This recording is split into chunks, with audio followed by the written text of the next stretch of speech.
My name is Greg Bell. I come from Baltimore, Maryland. I'm not going to sit down, so if you can't hear me, that would be weird because I'm super loud.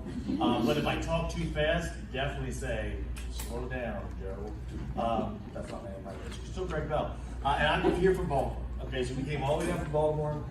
I do a lot of different kinds of stuff in Baltimore as an artist. Now, my background, just to give you an idea of why they call me an expert, again, terrifying.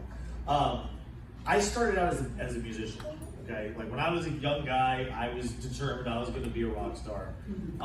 Played the tuba, so that didn't work out. But I also played the bass, and I did that in college that's what I went to college for. I had some really cool opportunities that came from that. Like, I fell into like playing musicals sometimes, because they pay really well. When you're a bass player, and everybody needs a bass player. Polka bands and metal bands all have bass players. But on a dare, I fell into doing theater. Like I stepped on stage for the first time, and that was in and of itself terrifying because I didn't know how to dance. And again, I'm a bass player, so nobody's put me on mic. I wasn't like singing all the time, and acting was like I didn't know what that was. I was just getting my parents to believe that I was not full of shit. Sorry. But at the end of the day, that happened, and that was in 1996 when that happened. Okay, so I'm really old. You didn't have to make she made the things. I was super old.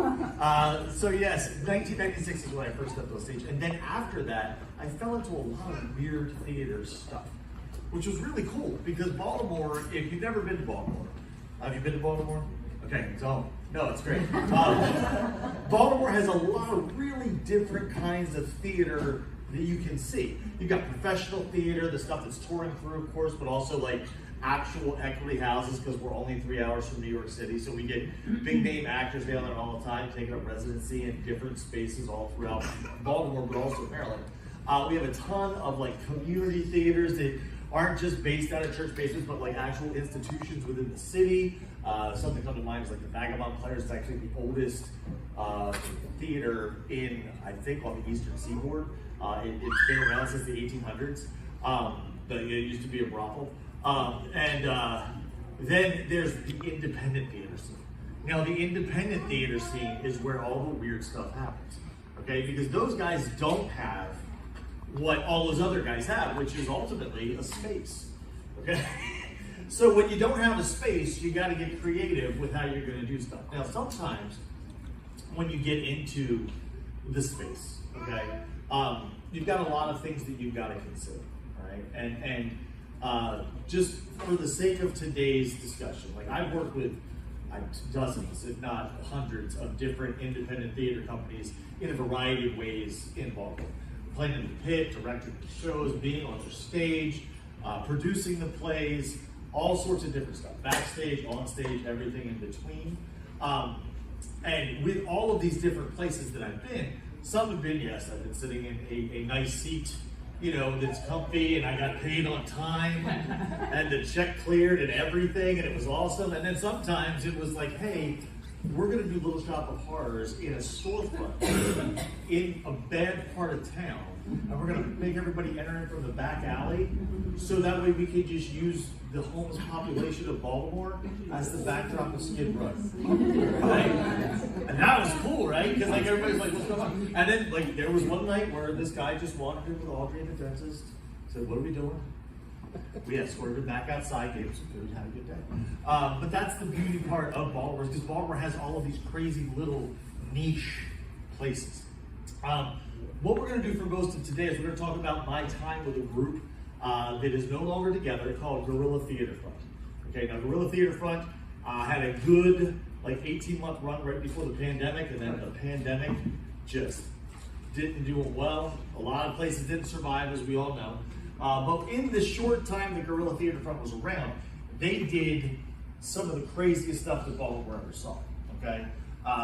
We'll talk about a lot of those shows today. I mean, granted, it wasn't a lot of shows because it was such a short period of time. But as those shows happened, the whole city was talking about this little group of people that were throwing stuff up in weird spaces and then having a crazy party afterwards to really just kind of bring the community together. One of the coolest things that this group did was they had a thing called Cinematic Reading Series, where we would all get together at a local performance-based bar, and we would just throw on a movie. Like, we would act out like Goodfellas. And everybody have a script in their hand, and everybody, of course, have a drink in their other hand. And we would sit there and we would do all of these things, but it was, again, what can we find in the space? We did Jurassic Park, who's got inflatable T-Rexes? I mean, we don't. But at the end of the day, that was the kind of stuff that this group did. So there's a lot of things that you need to consider. Now, I'm going to use my PowerPoint that I made here. I have a really cool PowerPoint, and there's some aspects of it that I might actually walk around to show you. Again, because we're adapting to the space, because the space did not adapt to me. I adapted to the space. All right? But there's a lot of things that you have to think about when you're talking about found space theory, okay? The first thing you got to figure out is, like, what show are you doing, okay? Like, then that's a very broad term, okay? There's a lot of things, like, what show you're doing, because, like, there's a lot of groups that are like, we are very keen on doing traditional theater. We want to do Fiddler on the Roof, and Music Man, and Guys and Dolls, and that's our jam, and we happen to be homeless, so we're going to go rent this church basement, or we're going to go rent this performance space here. We're going to do, and that's valid, it's entertaining, people love it. And then there's the other guys who are like, we're going to take all of those traditional things, and we're going to stick it in, like, I don't know, somebody's basement, and we're going to hang some chains and steampunk it out and do whatever other crazy nonsense we can do with it. And that's going to be the other side of that, okay? So once you choose that show, though, you have to figure out, well, where are you going to do it? If you don't have a traditional space, you got to look, okay? And when you're doing that, when you're looking after you've chosen that show, now, with Guerrilla Theater Front, GTF, we never had a season. We had a who's got money and can pay for the rights for the show they want to do. Like, we did bunches of stuff where it's like, my credit card is not maxed today. Let's go ahead and swipe for the rights. So that's unfortunately how DIY theater often is. You make the money back usually on the bar, and you get your credit card paid off before you come to DragonCon, and you didn't tell your wife that you used the card to pay for the rights to that cool musical you wanted to do. And we still made it here in profit. But that's a very important thing. So when you're choosing that show, you've got to think about, like, okay, sometimes we chose the show first and then figured out the stuff later. Sometimes we were like, this space is cool. What can we do here that's weird, or not weird, but can be done in a space that we can repurpose? So that's a very important aspect of it, because that thought, and it's different every time. Different for every group, different for everything. So if you yourself are looking to do that, figure out what group you're with and go that way. And it could be you change midway through. We tried to do a season, then the pandemic happened, and that season didn't happen. Reefer Madness was going to be amazing. It's going to be so good. It was before everything got legalized too. We had this whole section called Pot Discovery, like port discovery, and we were going to teach people about how awesome marijuana is. But at the end of the day, that's the biggest thing that you're doing. You want to think about those things, because those additional expenses that come along factor in too, okay? So, like, you've got a space, all right? Let's say this is the space, all right? You promised a TV, but the TV's not good, all right? Lighting's not great, right? Like, I mean, you know, there's a sound system, but there's nobody on the board. I mean, I'm not even using the mics, but this is our space. So then you got to figure out, okay, do we need mics? Because that's money. Okay, if you got mics, you got to rent them, or you got to rent a guy who might have them, and he's willing to do it for you. Or maybe you know a guy who owes you a favor, and you'll exchange, you'll barter. It's like barter trade. Like, it's up to you, but that's an expense you got to factor in. You've got to factor in the lights as well. Like, you have to import the lights. Does the space come equipped with the lights? Those types of things are important. But then also, is there a green room? Where's your box office? Are you zoned to do anything that you're trying to do? Are you going to get shut down before you even started? And all of that factors in with your rights. Okay, so if you've never paid for the rights for a show without your wife's knowledge on your credit card prior to DragonCon, you have to factor in seats. It's seats times length of run. Okay, so like if you have a space that you can only fit 50 seats in, that's awesome, because your rates are going to be much cheaper than if you can do 500 seats. Okay, If you're smart, you'll be like, I can only fit 50 seats, and you'll squeeze in 500 seats, and hope you don't get caught. The guys from Lizzie were really nice. But that's an important consideration as well, because if you can't, if paying for the rights going to inhibit you from paying for the lights, and that's the side. Rocky Horror can go up anywhere. I like to think of Rocky Horror as like Hot Topic Godspell. All right, you can throw Rocky Horror anywhere you give it some spin. Oh, this time Frank's gonna have, I don't know, he'll have the banana on his head while Riff Raff does it. Well, whatever, it's fine. But Rocky Horror can go anywhere. I've done, I don't know, thousands of productions of Rocky Horror at this point, it feels like. But Rocky's rights are stupid expensive. One weekend's like $2,500. That's to get your books, that's to get your librettos, that's to get your band books. If you want the tracks, that's a different expense, things like that. Stranger Things, because I was desperate to bring Stranger Things to the beautiful streets of Baltimore because I'm that nerd. $8,000 for one weekend. $8,000 to get the rights, the books. You have to have the sound effects for that because you got all the weird Demogorgon stuff and whatnot. All of that expense. And they were very nice, but they were like, no, it's $8,000. And I was like, okay, well, I don't have that much room on my credit card. So thanks, but no thanks, guys. And that was a consideration, okay? Now, after you've considered all those additional expenses, okay, after that's happened, because again, is your space, does it have a stage? Some spaces are like performance spaces where they'll do things like, like there's tons of spaces in Baltimore. Now, I don't know where you guys are from, because obviously DragonCon brings everybody in from everywhere. But Baltimore has a lot of weird little hole in the walls where it's like, this used to be a coffee shop that's now a Beat Poet Cafe that sells no food, but you can bring whatever you want in and have a blast. And they do stuff like that all the time. So you can take that space and twist it how you need. Maybe your town doesn't have that, okay? And maybe you have to think outside the box and you are legitimately looking at a church basement with no stage, no lights and nothing, and you've got to build all the stuff up, okay? Or you get into a space that has a stage and you're like, that stage is not usable by us because it is not big enough for all of us. So we're going to use it for this moment in this show. And we're going to then transition that over in a different way. Like there's a lot of things to consider, but ultimately that's one of the biggest as you're looking to create this new space. As you're adapting that space, that's a big thing. All right. Your venue selection, that factors too. Where is it? Okay. A lot of people think about like the where is it part. GTF, I've got some pictures y'all walk around with the laptop since I'm adapting. We did a production of Hair. Okay, in my backyard, because I lived on the property of a church, and we rented space, and it was a gorgeous, huge backyard. It was huge, like took me forever to mow the grass. It was enormous, but it was also like it was great because it had like these cool slopes. So like, we got stadium-style seating, so we just had to like import a stage for people to actually do it. How do we light it? We threw a bunch of like Edison lamps. We plugged them in, ran extension cords from my house, all this different stuff. But you couldn't park even all of your cars down there, let alone the several hundred people that came to see the show. But the church was at the top of the hill, so people would park at the church, and we had little hippies at the top, and they would lead them down the hill. And we had a little maker's mart where all of our little artisans were making their cool stuff. And then they come in the back, and they can hit and get some food and drink on the way, get their blanket out, sit down, and have a blast. It was a whole experience because we were able to take that space and adapt it out. Okay, and that was the key, and that was the. I worked at the church at the time, so like they were willing to like, kind of look the other way with 90% of the stuff we did in that show. And that was great, because like, the pastor was there and she was like, hey, this is wonderful. I said, thanks, Pastor Jan. But that selection, if we had been like, well, we can't do it here because we've got all of this whole hill and this great space for the stage, but where's everybody going to park? If they had been like, you can't park here, well, then you can't park here. That's the thing, is that if you can't get to where, if your audience can't get to where you're doing your show, then there's no point, because the whole point of it is to entertain and to hopefully recoup your investment so that you can do another thing. Like, what does Terry Pratchett say about, he says it about opera. Terry Pratchett says, you put money in, you get opera out.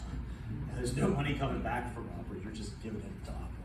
And that's what DIY theater is, that's what adapting that space is. So, considering all of those things too, thinking about like, okay, like I'm cool in this neighborhood, but this show that is going like the Sound of Music that we're going to tweak out and make cool and crazy, that's not necessarily going to like Granny and Grandpa are going to come bring their kids into this neighborhood. We're going to suffer in that world. Those are things you have to think Is parking at a premium as well? Do they have to like, is it gonna, are you literally gonna have to go out midway through Act 1 just to fill the meter again? You don't want that. These are all considerations. Again, other side of it too, how do you recoup that investment? Do they have a liquor license? That's an easy way to recoup your investment. Do they have the ability for you to sell food? Are they zoned for you to actually do theater? Okay, and again, Baltimore has lots of weird dilapidated things. And the Arts Council of Baltimore, we just saw, it was a original piece from the Baltimore Rock Opera Society called Love and Roar. And it was a story, a love story about kaijus falling in love. And everything was original, all those cool. And I walked into the space and I was floored because they had taken this old bank and they converted it into this thing. And then they had like these projections where like when the kaijus, because obviously they weren't really kaijus, spoiler alert. But then they had like the kaiju in little tiny cities and they're stomping on the cities. And it was amazing and cool. And they were able to do that because the bank itself was enormous, and they had upper levels and lower levels, and then they built stuff around it. It was just really an amazing use of the space. So keeping that in mind when you're looking at that. So like, I have pictures here of a production that GTF did. We did of The Odd Couple. Now, The Odd Couple is one of those pieces where, you know, it's cheap. The rights for The Odd Couple were about $200. Where did we want to do it? This was a show that we didn't think like, hey, let's, like, I would have a craving to direct The Odd Couple. Nobody's ever said those words, I don't think. But we had space because this guy that we knew, his mom had a house in Highlandtown, and we could do The Odd Couple in the house. So we like the bathroom that was Felix and Oscar's bathroom was just the bathroom. So like at intermission, you had to walk on the set, which was just the kitchen, and you walked into the bathroom. And they had all of this stuff set up. They could squeeze, 28 people in there, something like that, shoulder to shoulder. I know I was like this, and it was super entertaining because everybody was right there. When the Pigeon Sisters come in, they had like this hysterical bit, and they were just over the corner because there was a little love seat there that we weren't allowed to sit on because that was for them, and all of this crazy stuff. And because it was like, I never thought I'd have a good time watching The Odd Couple. Like, I mean, I watched the show. Tony Randall was great. You know, Jack Klugman, love that guy. But like, I was also 6. Watching this here, seeing a bunch of my friends do this thing in a house that I had been in at least a half a dozen times before was a very, very cool take, and it felt very inclusive. It felt like you were in that house with them, which was a very, very cool thing. Very simple set. Didn't have to put any lights in because they just had the lights. They used basically floor lamps and put them right there. No sound is needed because the room wasn't much bigger than this room. Actually, it was about a third the size of this room. And it was a much easier ask because, again, the rates were light and they didn't have to pay for anything else. And I mean, they paid the actors, but other than that. Then you've got to create that space. So in that sense with The Odd Couple, that was great because as they were creating that space, they didn't have to do a ton. They just like, we're gonna pull the table over here, we're gonna clear this bookcase off and put our set dressing on it. We're gonna like, we'll have like an accordion screen in front of the actual like kitchen area so that we can prep the food beforehand and have the food ready to roll, all of that stuff. But when you're creating your space, you have to think about what's your vibe, okay? Are you looking to do like the traditional theater thing? Okay, and that's like, I have so many great memories of my folks taking me to the theater. My cousin Bobby, he was in every damn show that ever came out. We went and saw everything he did, and all the time I would go in and I'd see Oklahoma and I'd be like, well, I hate Oklahoma. They put Bobby's in and I'd go watch it. And I'd go in and I'd be like, oh, this is fun. I like Guys and Dolls. The music was catchy. Jerry Herman was a little more on his game that day. But like at the end of the day, like you walked in and you got your ticket, they tore your ticket, you got your concessions, you maybe got a little soda pop or whatever, then you went and sat down and the lights dimmed and the orchestra came up, and wherever you were, that space was different, but it was the same, okay? Like they say a lot of times that the reason you go into one Starbucks is like going to all the Starbucks is because Howard Schultz wants you to feel like that Starbucks is your Starbucks. It's all the same. Theater as a whole, across the board, is always the same. That being said though, when you're creating your space, when you've got your whole vibe that you can do whatever you want, like you can take that experience where you walk in and it's just like, here your ticket, here's your popcorn, have a good day, to you're walking into like a whole tribute to the experience of the show. whatever that shows, like when we did the hair, like when I said that, you come down this hill, and it was like you could hear the band in the corner, you know, getting going, and you walk past all these artisans that had all of their makers wear out there, photography and paintings and jewelry and all this cool stuff. Tie-dye t-shirts were happening on site, the grill was going, everything was there. You walked into this and it felt like a conference. It felt like you were walking into a campground with a bunch of people that were staking out that space as their hippie space. And then we did the show, and we had to tweak the show. And I'll tell you this, one of the biggest things you have to consider when you got your space going, can you get in there before the show starts? Because you got to rehearse, right? We did 9 whole rehearsals for it. 9. And it rained for 5 of them. And we were outside. Luckily, again, I had a key to the church, so we were in the fellowship hall, and I would be like, here's the bush, and all of that stuff. But that whole, you have to make sure that those are the things you consider. If you can't get in ahead of time, where are you going to rehearse? What are you going to do? How's your, like, are you just going to, like, you can do music rehearsals at the music director's house around the piano, like you can cram everybody in. Where are you going to do the dance? Like I had key to the church, but that was just because I worked there. You know, like where are you going to do all your blocking stuff? Because obviously any space you're in is not going to be like the space that you're there. And that stage that we built with my then 13-year-old son, a random guy down the street, look, you're fucking all of that stuff that was there, like those things being considered, it was a lot, okay? See, again, we're adapting the space. As the space is adapting to us. Did you buy? Did you want him over there?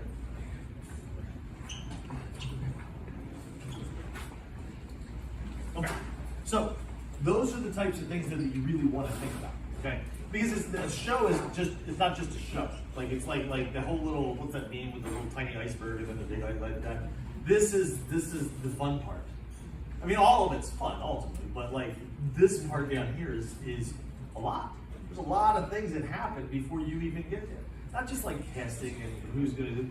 Where are you gonna build? Like where are you gonna build that set that you're gonna then bring into this space that you're adapting for this 2-week run of whatever your show is? And how are you gonna get it there? Okay, you gotta rent a truck. You got a guy with a truck. Can we get in there and actually build? If we get in there and build, do we actually have access to the space? Or do they just say we have access to space, and then when we get in there, there's like a random, like, I don't know, what was it that one time, honey? It was like a chef's party.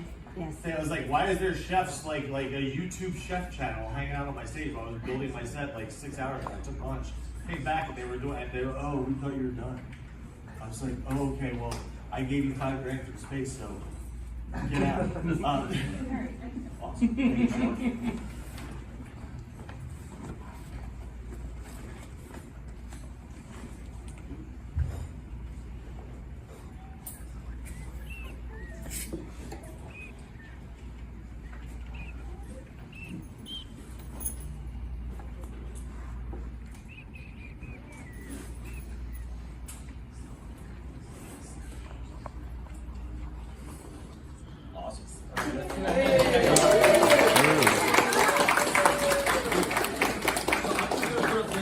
From the odd couple that I spoke of over here, because they wouldn't have done justice if I just walked on my laptop. Thank you guys so much. So you can see this here, like this really was just a house. All right, like, and this is a guy's leg from the audience. That's how close everybody was. Like this is pretty much the whole cast of characters minus the twins. And then this here, like that's how close we're. Like I remember my seat here was basically where pod is. I was front row, knees up as far as I could so people wouldn't trip. I had long legs. And that was, that was the big thing. And we had the accordion screen here that we could, get rid of what we needed to. And very little, like just overhead light. That's it. That's all it was. All right?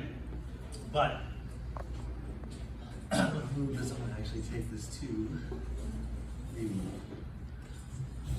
blind.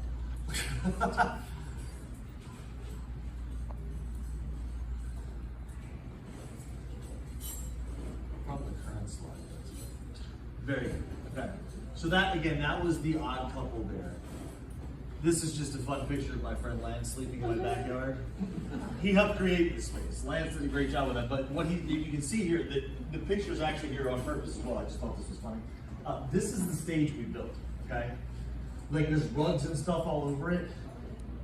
This was literally, and I cannot stress enough, this was free wood. Okay, we got it from another theater group and it was by their dumpster. And they said, you can take it, we don't care, we don't need it anymore. And we said, okay, we're in a U-Haul. Lance backed it down my giant driveway. That was terrifying. We threw rugs on it to keep it more safe for people. We obviously, shored it up, made sure that it was good to go. Like I got on it, I'm a pretty big guy, jumped up and down, nothing moved. Everything like that was great. But that was taking that space and just throwing that up there like that. It was the rugs that really made the difference in that room. So, again, the location of your space is key, okay? All of the amenities included in the space. Okay, so like when we did hair in my backyard, the electric bill was mine, okay? When we plugged in the lights and the mics and the amps, and all of the other things that we plugged in, like that we had refrigerators going for the dealers, like the vendors, we had Maker's Mark that had people that had things that needed to be refrigerated. All of this came off of my bill. So the theater reimbursed me because they're not jerks. But at the end of the day, like I had to account for that. Can my system handle this additional influx of electricity? While at the same time, my children and all of the other actors' children are actively inside playing the Switch because they weren't really allowed out because of the nudity. So like that was a big thing in that realm. Audience seating, okay? These chairs come with a Cortland grant. You go into a random space, they might not have chairs.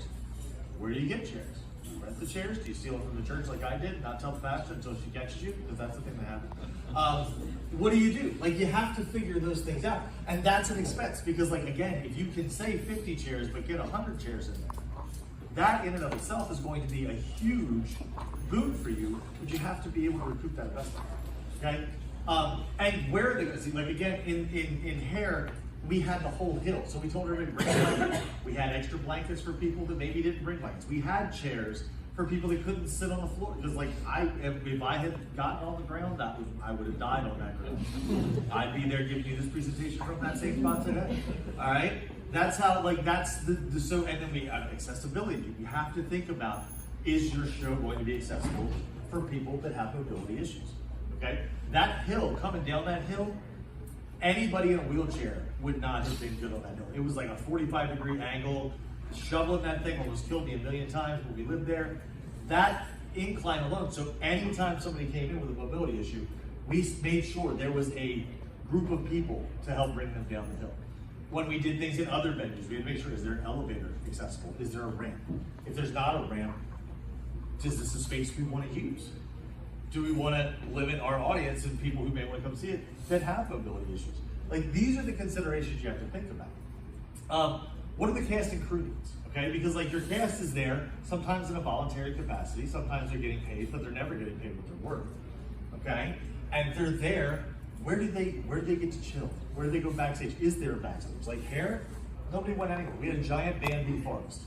Okay, so they would go in the bamboo forest to get away from like the scene for a moment. But there wasn't, we had tents set up in the corner for people to change in, and we had porta potties. Like, because we had one bathroom in that house, and there was not a world where I was going to let the whole audience roll through my bathroom. It was never going to be clean enough before it or after it. So those are the things you have to consider in there. Your build considerations, again, can you bring that stuff in? We were lucky enough that I lived in this venue, so we were able to bring all this stuff in. Like that's actually like where the band set up. We had this whole little setup where it looked like a little coffee shop in the corner. And the guy who took that picture is actually a professional photographer. I definitely did take that picture. He's very good. And that's the jam there. So thinking about those environmental concerns, again, I was working with a group called Still Point Theater out in Baltimore. And they had bounced around from a lot of different homes over the years. And they're great. They do weird, cool stuff all the time. And we were doing, it was where we did the Little Shop of Horrors, where the street was the backdrop. In this one venue we were in, the band was up on this platform, and it was pouring. And there was a hole in the ceiling. And we didn't know it was at the ceiling until the band looked out, because we were eye level, with this giant glass lamp that was slowly filling with water. That was over the entire audience. As we were in the middle of performing, I think that was another version of hair. We were doing hair in that moment. And I'm like, we're gonna need to stop here. And Brian, I was like, God love that kid. I was like, I got it. He ran like a gutter from the hole all the way across, out the back window. It was dumping out the thing. We got through the night. We fixed the hole before that show. We're not total jerks. But it was like, it was a really dilapidated old storefront in Baltimore City. So it was like, who would have thought to check the roof of the building that we rented from a guy? Nobody thought that. And we had to adapt on the fly. Those environmental concerns are huge. All right, now this is production from the Rocky Horror show we did. Like I said, Rocky Horror is Hot Topic God stuff. But the thing that I love about this space is that this was a venue in Baltimore that it was called the Fallout Shelter. Okay, it used to belong to a church. The church was renting it for performance spaces to anything and everyone. Like, you can come in with your Rotary Club, you can come in there with your band, you can do whatever you wanted to do. So we rented this space from there, and it did have a little stage, and it was never going to fit all the bodies on the stage because it was, I mean, it was like a church. It was a typical church pageant stage. Okay. So if you look at this building, this is basically the floor here. Now, I took this shot from the platform where the pit was. We brought all this truss here, hung all the lights there. So we got this cool spaceship looking vibe here, right? Shining down on the cast, which is all here. This here, however, though, is where we use the stage. So we got to the floor show, which is the end of the show if you've never seen it, when Frank and the crew come out to do their dance. All of this happened on the stage and then slowly came down back into this area here, which was very, very cool. We had all these scaffoldings there. Like, this is the guy playing Rick. His name's Matt. He's a good guy. Climbing up on the truss. This is the time warp. This is during Brad and Frank's bedroom scene. This is Eddie and Columbia doing their whole thing here. We also doubled that over for the bedroom scene. So, like, that's a thing that we were able to do. And the scaffolding just happened to be there. Okay. We obviously made sure it was secure. We made sure it was safe, and we just threw this stuff together. The truss. We knew a guy who had a cool lighting rig, and he'd been looking for an excuse, he said, to purchase the rounded truss. So we gave him an excuse. You're welcome, Jim. But the thing was great, and now a lot of this too. We just all banded together to do the thing. We painted the floor with the lips and all that stuff there. We all did that stuff again because it's very DIY. All right. I always get sad when I see these old pictures because, like, this group did such cool stuff. Now, here's like a bigger view of our hair backyard. Okay, so you can see here, this was again our backyard. This was literally the bottom of the hill. That's where we built the stage. You can see that these are not great. And for the record, we moved out of that house 3 years ago, and we didn't take the stage down because that's what they get. And it's still there. They won't take it down. It's overgrown with everything. I love it. It makes me so happy when I sneak back there to check on stuff. This is where we put everybody to sit. And we had, like, this was our sound booth here. You can see a tent back there. That was for changing. This is Lance giving the curtain speech here. And then the whole show itself, this was as the sun was going down. We did it on the summer solstice on purpose because it's obviously the longest day of the year, so we could use sunlight for the entirety of Act 1. And then by the time we got to Act 2, it was all, well, that's when the real stuff starts happening in here. It was all these little lights. I got these at the Five Below for $5 a piece. We had the fire here, like we had that going. There was a guy whose job in the entire show was to keep the fire stoked. He would just walk up and drop another log on the fire and it would go big again. This is the band over here, so the drums are under that because when it started to rain, we couldn't run all of them inside. Like we could, the slab piano, the bass and the guitar. So he got to have the little tent go away, the jerk. I think we could tent. And then the rest of the band was over here under this tree. The tree did offer us a lot of cover, but the thing when we put the band here, the thing we actually considered was the acoustical aspect of it as well. Okay, because being here with all this bamboo forest here gave us kind of a wall. So as we played, the music went forward, and these guys were all mic over here. So as they were doing all this stuff, all of that, it made it so that we blended better. We didn't have to run the band through the whole sound system. because the acoustics on that would have been even crazier because of where we were coming from, no matter where you position yourself. So these are things you got to think about. You got to think about, like, you got a band, you always got to think about, like, are they going to be too loud? If I put them here, will they be too loud? FYI, the band is always too loud. I'm a bass player. I literally have always told turn down. I actually turned my amp off once, and I'm still told I was too loud. That was during rent. So, like, that's the cool part there. So you've got all of that, and again, we did that for a weekend. People came and loved it. It kind of solidified GTF in the community as like this weird avant-garde theater group that would just throw stuff up anywhere and everywhere. It was very, very cool. Now, execution of your vision. Now, here's the thing. When you've got your vision going, you picked your show. You know what you're going to do. It's going to be whatever the show is. You love it. You're passionate about it. You want to give it your all. But how do you get it where you need it to be? Okay? The biggest thing that I can say to you is the off-site preparation. I have been on the board of many like traditional theaters in my 49 years on this planet.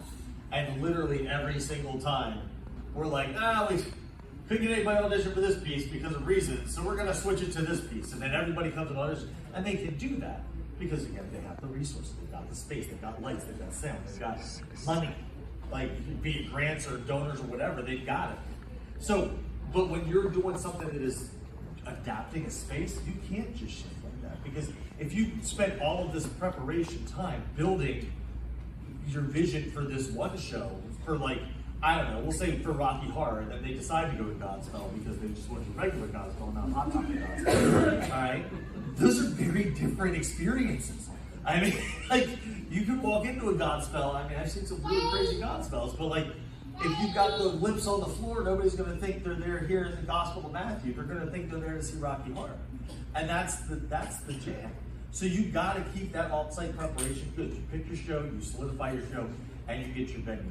Off-site prep is everything and anything that can be just from advertising, the auditions, the how do I build the thing, the load-in time, all of those things there, okay? The best advice I can give anybody who's trying to adapt to space is be a very good friend with a very good carpenter, okay? Because, like, yes, they should be compensated. Yes, you should pay for the wood. But, like, I can build stuff, but I'm still just a bass player, okay? Like, I'm not gonna let my kids climb on anything I build, including playground equipment and, tree houses. That never happened because Daddy failed shop, all right?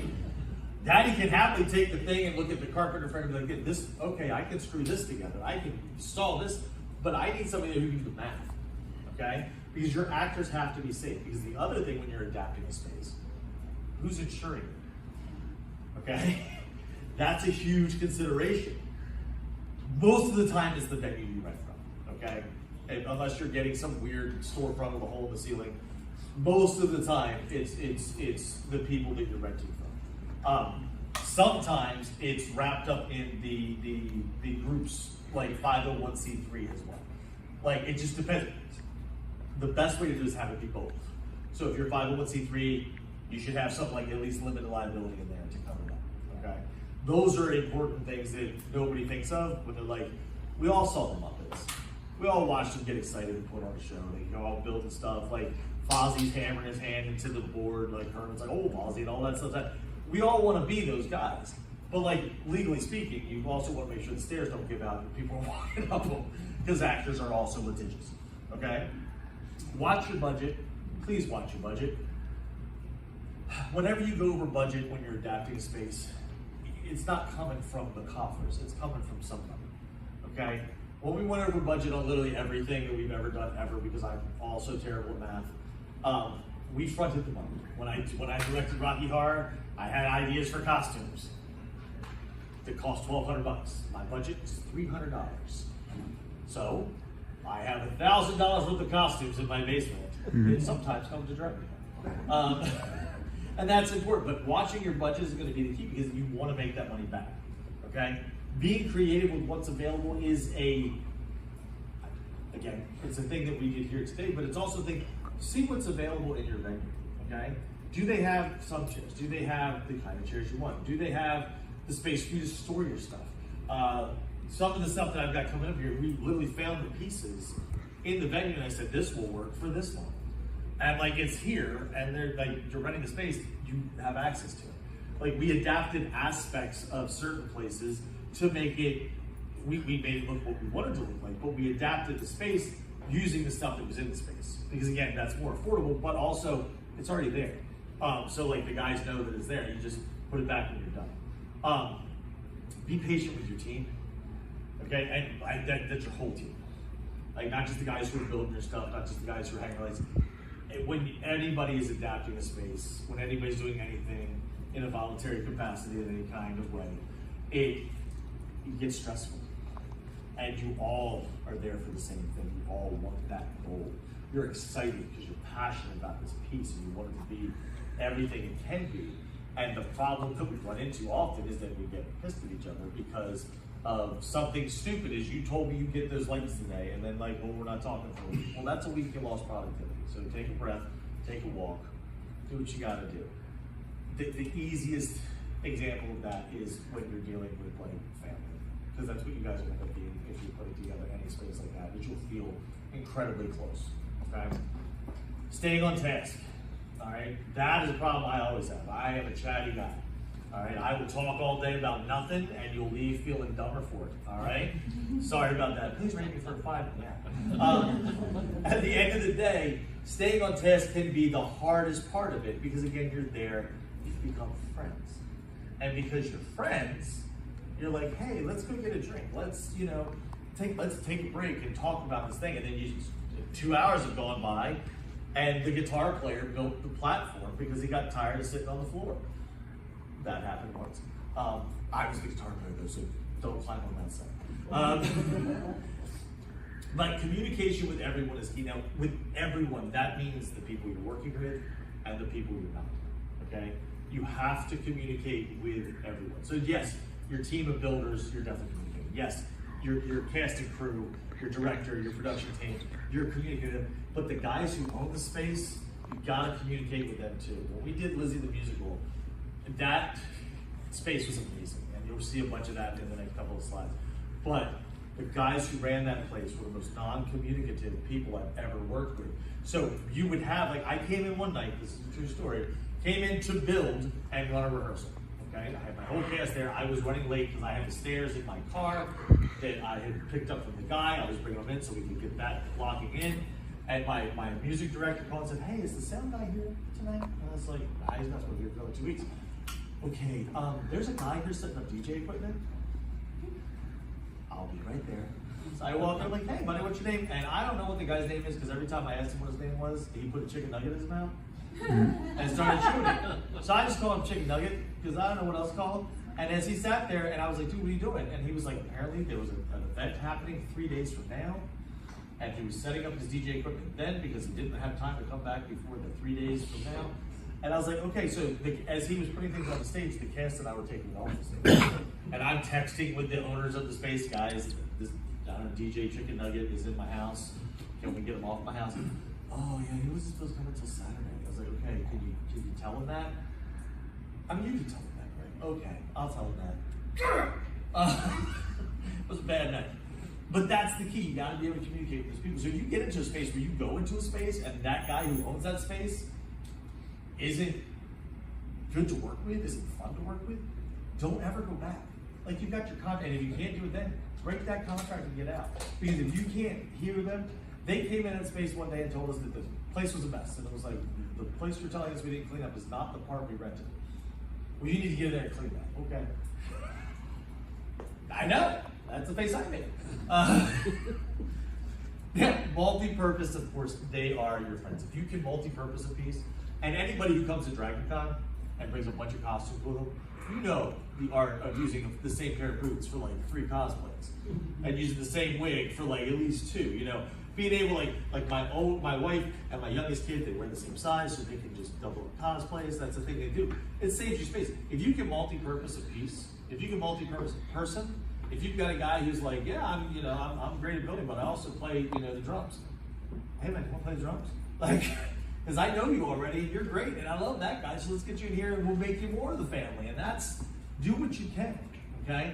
But ultimately, at the end of every single thing, is you have to be flexible with everything. If you are adapting a space that is not a traditional theater space, anything and everything that you want to have happen may not ever happen. And you have to change your mindset on that. And I'm going to go into these next slides in a second.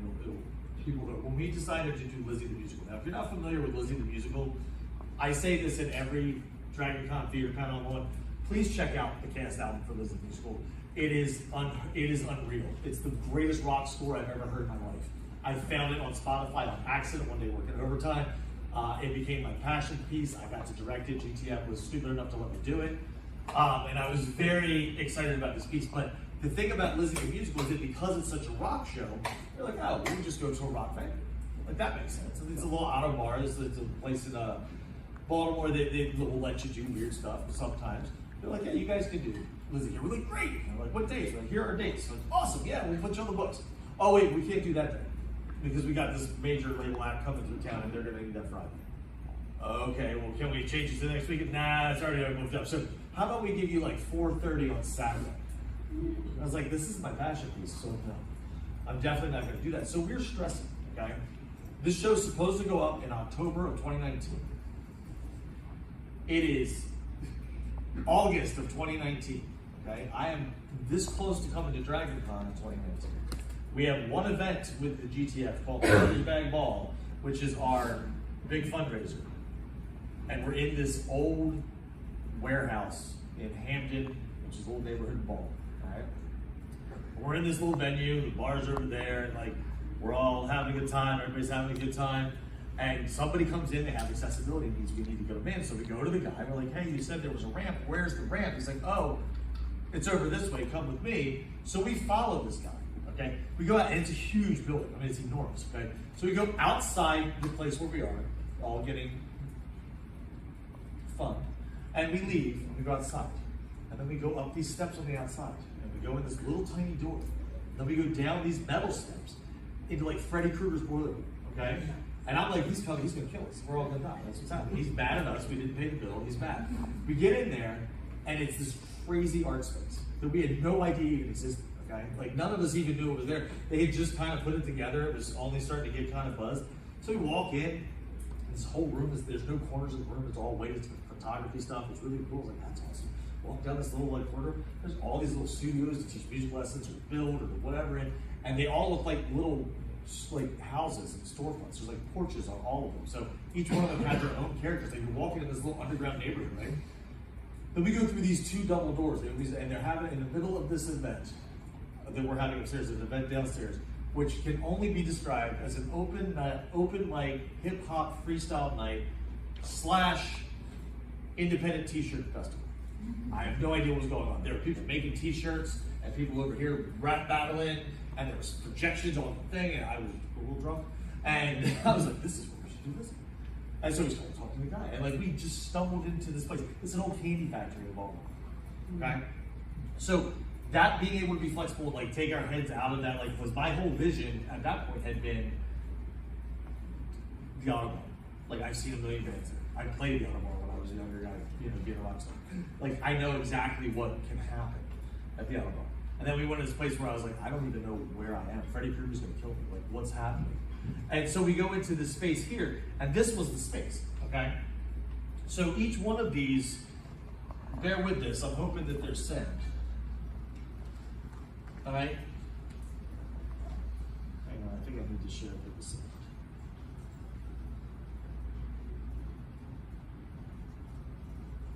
I have to try to find it on TV. Yeah, probably.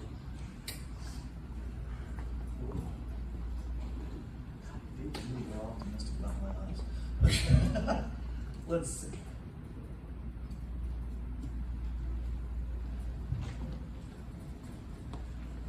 There you go. There you go. I don't really crazy here, but I'm also very deaf because I played too many small parts on too many games. All right. So this was the performance stage here. Okay. So when I walked in that night, this is where the hip hop battle royale was at. Alright, so here's the staging area, you guys. We're in the space right now. This was to give the cast of Lizzie the tour. And that giant circle in the middle there will go on, but the white bits in the back are where we will have projection stuff. Alright, as we go through here, there'll be steps to get down. So we were building out all of this stuff here, and we put like a door there, and all of this stuff, added like some stuff attached to that projection area. We'll have steps that will take you up there for one of these heads off. We made this into Lizzie's barn. And then back here, where you see that little couch and Lance's shoulder, that is the little gazebo with a pivot stick. So Liz Megan will be at the end there. You'll also, you can see the cues, as well as keys. And then like back in the corner, we'll have Delaware on the drums and we'll just disseminate the rest of the folks around. Alright, so here's the staging area. Oh, sorry. We're in the stage right now. There's more stage space. So this is just another view of the stage. We're gonna build this up here. Again, I took these videos mainly just because my cast wasn't able to be in there to see the space. They were kind of freaked out about it being a candy And dance. we're with the idea of making that where this is not the right. This is the stage area itself. I keep This hitting will probably my finger too fast. I can hear that finger. So this is this is where the pit will live. This is the space for the pit. It is It more was than enough huge. space for the amount of people. We're able to get them all in there. Like I said, we'll move the couch out. We'll probably put Delaware back in this corner. We had to move baffle around the drums. That's the thing you can see as well, because it dampens the sound of the drums. That would have been just a toilet bowl for sound. And then we'll have secondary guitar. And then because this whole space, we have this whole thing here. This space here, right here, this space with a little porch, with a little fire. We were thinking we're going to put up an image of Lizzie Borden with the axe, like a mannequin, and you can get your picture waxed with. Yep. So that was like that was part of it. You walked in this space and you went into Fall River, Massachusetts. This is the space here. Sorry, we're going to this. All right, so this was like the view from the stage. Now this is where I had to figure out how many chairs I had. This is the audience space here. The yellow line is probably where we will stop chairs and start standing room only. All of that nook back there will be a place where we can stand and lean. Then we'll have more chairs over here on an angle so that we can go to the bar. To be fair, we squeezed about 400 Back where chairs. Maggie and Lance are standing, there'll be more standing room only. Now this down here, this was the tour for the audience as they come in. This is how the audience enter this way. They're walking stairs of the road. They're coming from the loading dock door up there. They'll walk down these stairs here. If they have accessibility issues, there's an elevator that we will bring them through. You see how like weird the space is? It's like legitimately an old candy. Then lovingly as the Ninja Turtle room.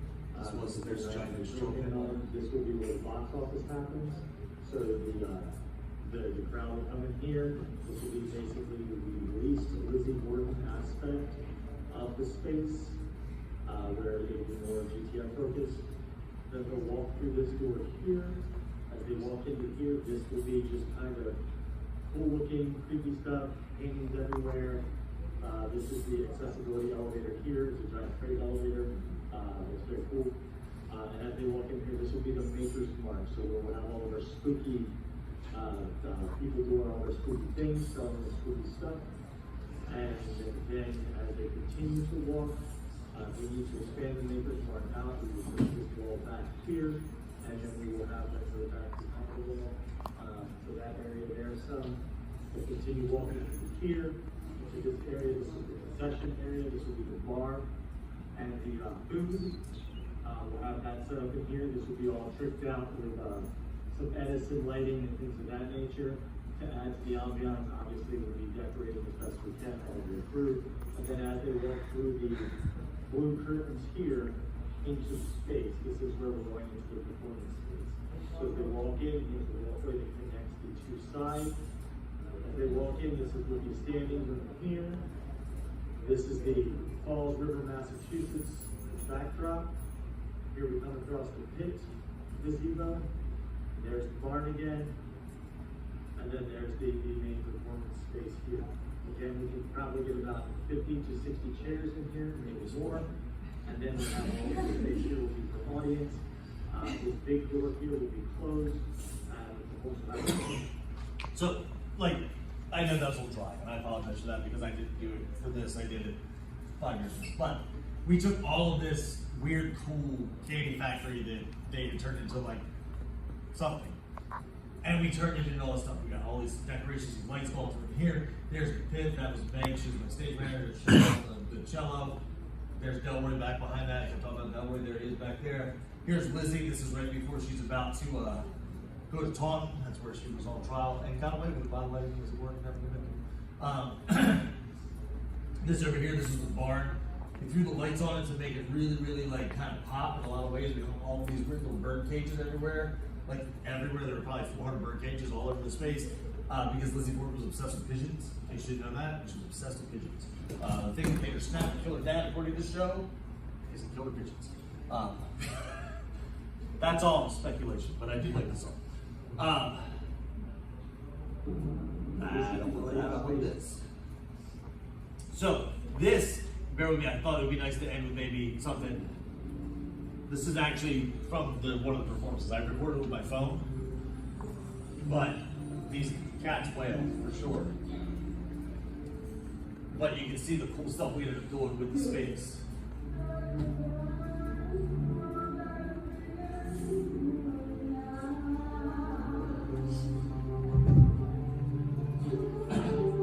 So what's happening in the song is Lizzie's hiding her dress, okay?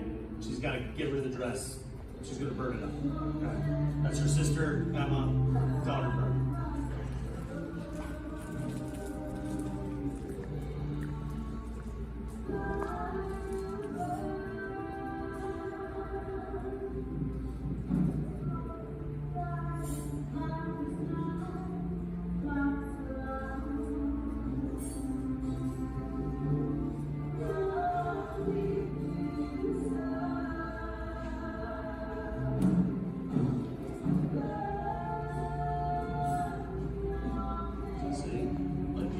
Space, taking that white wall and really just like milking it.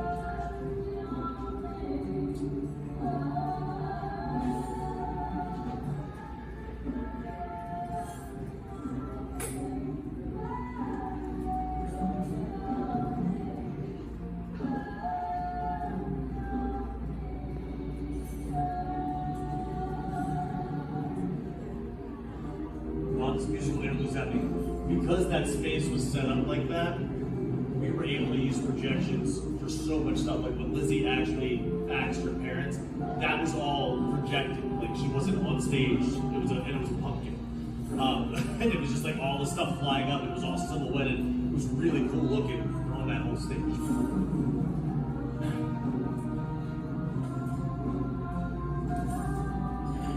Like these big whales.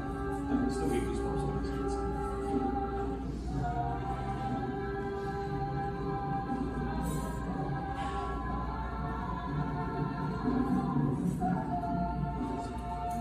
That's cool, right?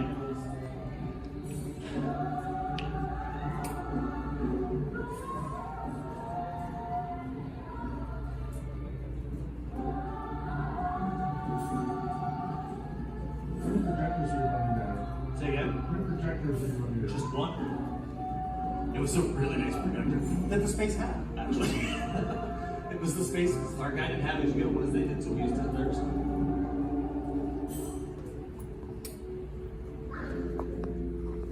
But like, and then it just creeps back down into like creepiness, right?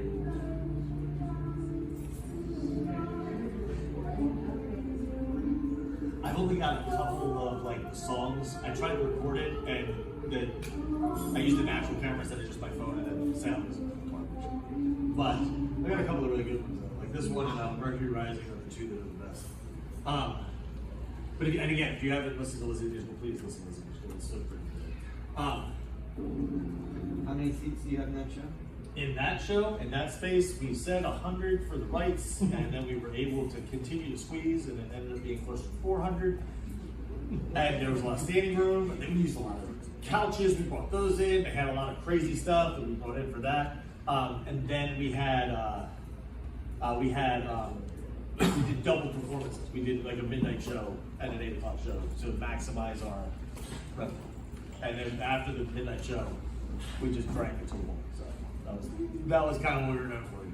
Awesome shows, for the parties. So, yeah. Does anybody have any questions about anything? I know I've yammered for a long time. What's up? I have a lot of technical questions. Yeah. I'll ask them so that people can. Sure. So you talked about zoning earlier. Is there a particular, do you work with municipalities, or you kind of beg forgiveness or ask permission?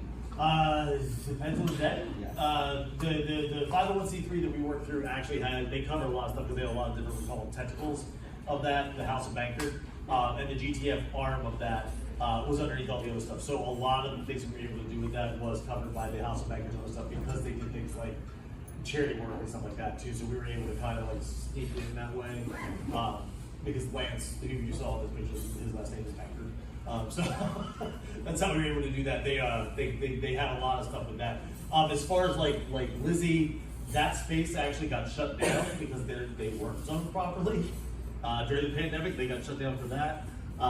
The backyard with here, they told me that we just needed. I talked to the church's lawyers. They said you just need the church to sign on the board to say it's full and they were full. So like it's like those kind of things. So sometimes it was forgiveness. Sometimes it was legit.